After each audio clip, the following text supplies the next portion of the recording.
Hi! Welcome to our live stream. This is the first time Waqas has been live other than my other. No, you were in my other live video for like 3 seconds. Yep. You said hey. So today we are going to talk about Oscar movies, specifically The Shape of Water, because we just saw it last night. But we're not limiting ourselves. If you guys want to talk about some other movies, that's fine too. So first, let's talk about The Shape of Water. We saw it last night. There are some mixed opinions in this house. Waqas is being very, very kind and generous with his opinion of this movie. However... I just got a soft spot for Guillermo. I mean, come on. All right. For those of you that don't know the movie, let me read you a brief description of what the movie is about. Written and directed by Guillermo del Toro. Mm-hmm. What other movies has he done? Labyrinth, Pan's Labyrinth, Hellboy, Blade, and he's done Pacific Rim. Yep. So pretty renowned. The synopsis for this movie is: a top secret research facility in the 1960s, a lonely janitor forms a unique relationship with an amphibious creature that is being held in captivity. So pretty weird. Yeah. I did not know what to expect going in. I didn't watch any previews, so I didn't even know that there was going to be a creature. She was calling it Lady in the Water. I called it Lady in the Water. And I didn't even know what we were going to go see. So my cousin suggested it, and I looked it up. I'm so out of it. I'm like, all right, it's Guillermo del Toro. We're doing it. Yeah. I mean, it's nominated, so we just had to watch it. But essentially, it's this woman who lives during the Cold War, and she works at an aerospace research place, and she's just a janitor there. One thing that you should know about her is that she's mute. So her whole life, like, she's been treated differently, you know, like she's an outsider. So she can hear and she can understand and she speaks sign language, but she never talks. And so then when she was cleaning one of these research facilities, they brought in this creature that they captured that has been said is, you know, worshipped like a god. And then she starts communicating with this creature because she doesn't, you know, use her words, and the creature doesn't use his words. So they just come up with this own language and sign language, yeah. And through music and through motion and just eye contact, I suppose, they start their own language and very quickly fall in love. And then very quickly she helps this creature escape because the creature is not responding to the research people the way that they want. So they're like, okay, well, let's just, spoiler alert, let's just kill this creature because we don't want anybody else to, right, to take the creature. Yeah, and exactly. Like basically, like, you know, they're saying that if we can't learn anything from it, we don't want any other country to learn anything from that. Yeah, very selfishly. So obviously the mute woman, Eliza, she doesn't want this to happen.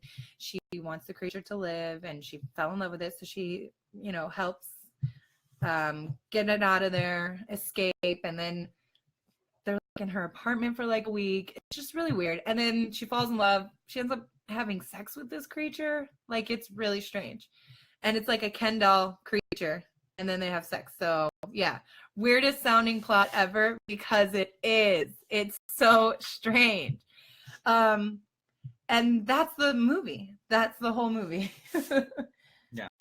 I mean, if I were to do some pros, I would say, obviously, it's Guillermo del Toro, so his style is very different. Cinematography is great. It's shot by the same guy who did John Wick 2. So they know what they're doing. It looks great. Art direction, also excellent. I wouldn't be surprised if it wins anything for art direction. Cinematography would be a stretch. But again, I haven't seen, like, I'm so far behind that I haven't seen any movies that are nominated for the Oscars. So I can't really speak on behalf of, like, what else is nominated. Editing was great. you know, it flows really well, just like one scene to another. Everything is like very smooth, and it just, you know, you follow the story wherever it's headed. I'm a colorist. I color, so grading is great. It's not heavy-handed. It's just like it fits the period piece look. So it was really good. Music is like, you know, very La La Landish. You know, it's really cool. Like, I mean, it's just like anytime. It's just good vibes. So all those things were great. But it's really sad that when you think about a movie, the first and last thing you want to think about is the story, and then all these things are just secondary supports that helps the narrative.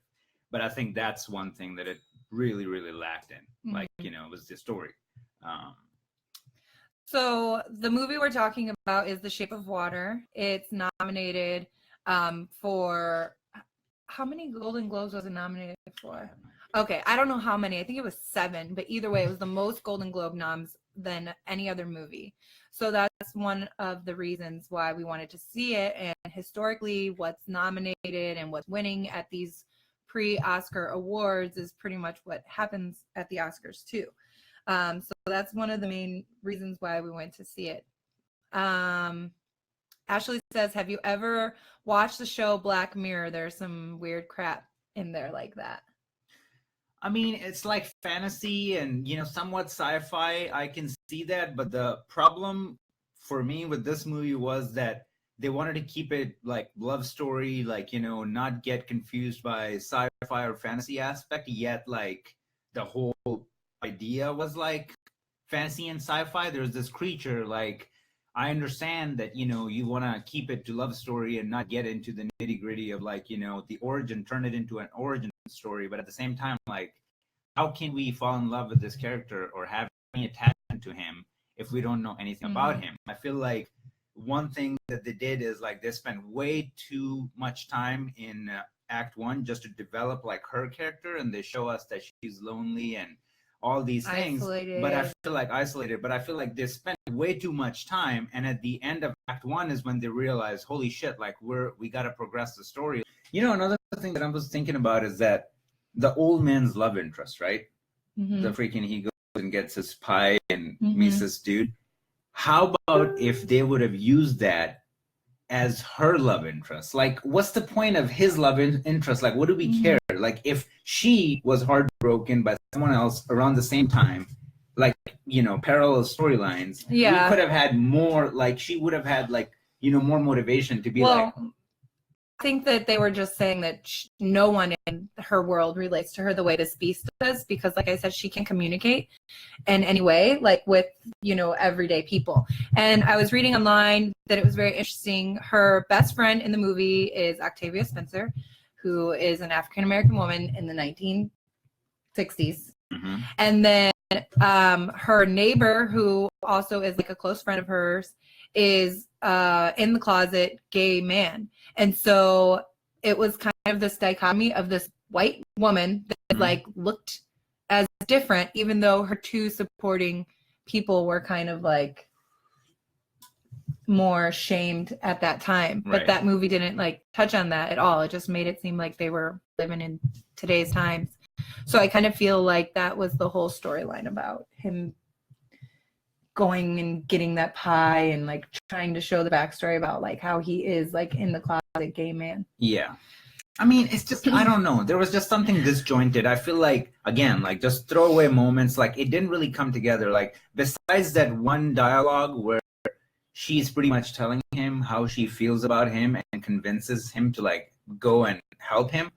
That is the only dialogue in the entire film that really got me just slow down, get in the moment, feel for her. And I feel like they didn't really have to just savor and have one moment throughout the entire film. No, I agree. I mean? They could have sprinkled that. When we were watching it, like when she was, so it's like this crazy beast that just looks like a mermaid kind of, and it's like, you know, in chains and shackles, and then she goes up to him and she like gives him an egg, and then he like takes the egg, and then she's like playing him music and he's like kind of dancing.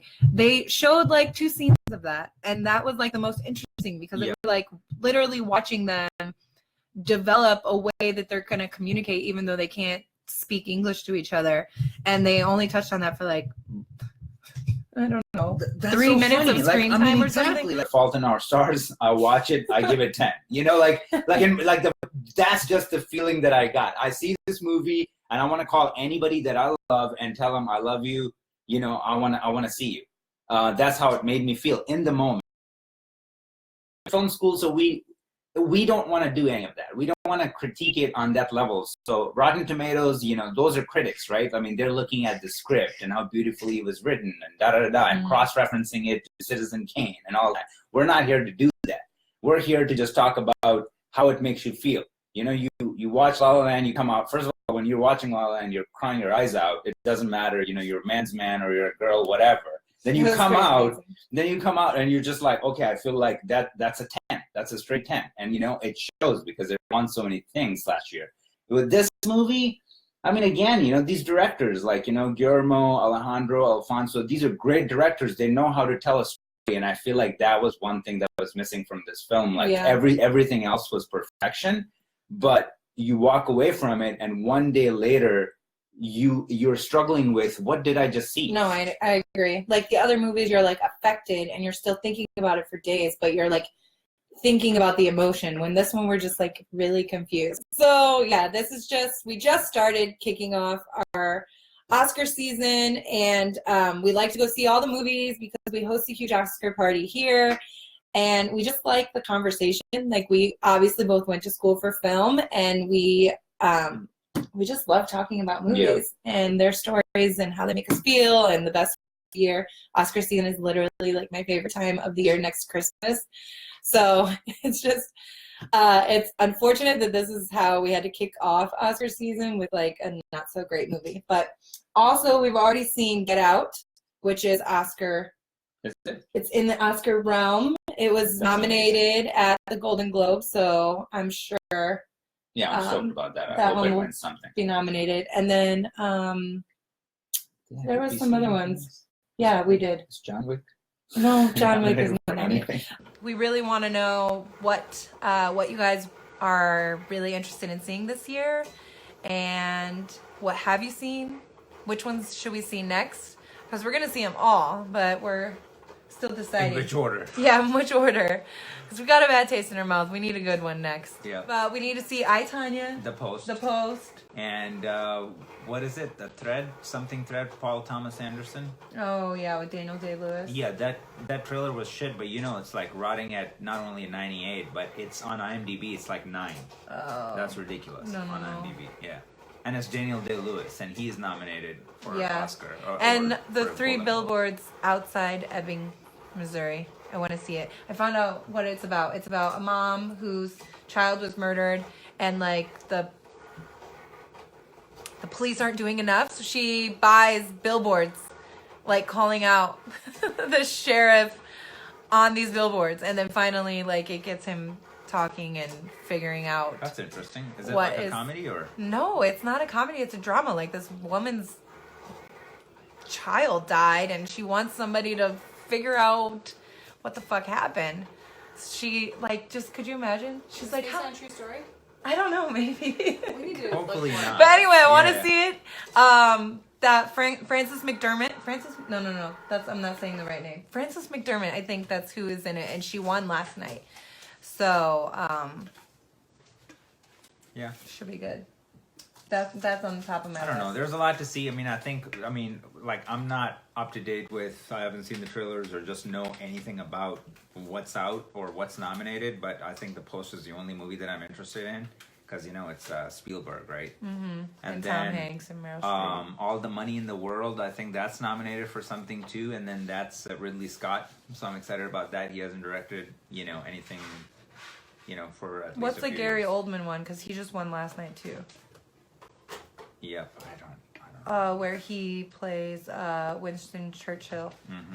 Yeah, that looks pretty good. Yeah. Anyway, all right, we'll be back. Next movie we see, we're gonna talk about it uninterrupted, and hopefully it's something you saw too, so we could talk together. Bye for real this time. We're gonna actually end our Facebook live stream without being kicked off. What's that like? Yep. Let's try it out.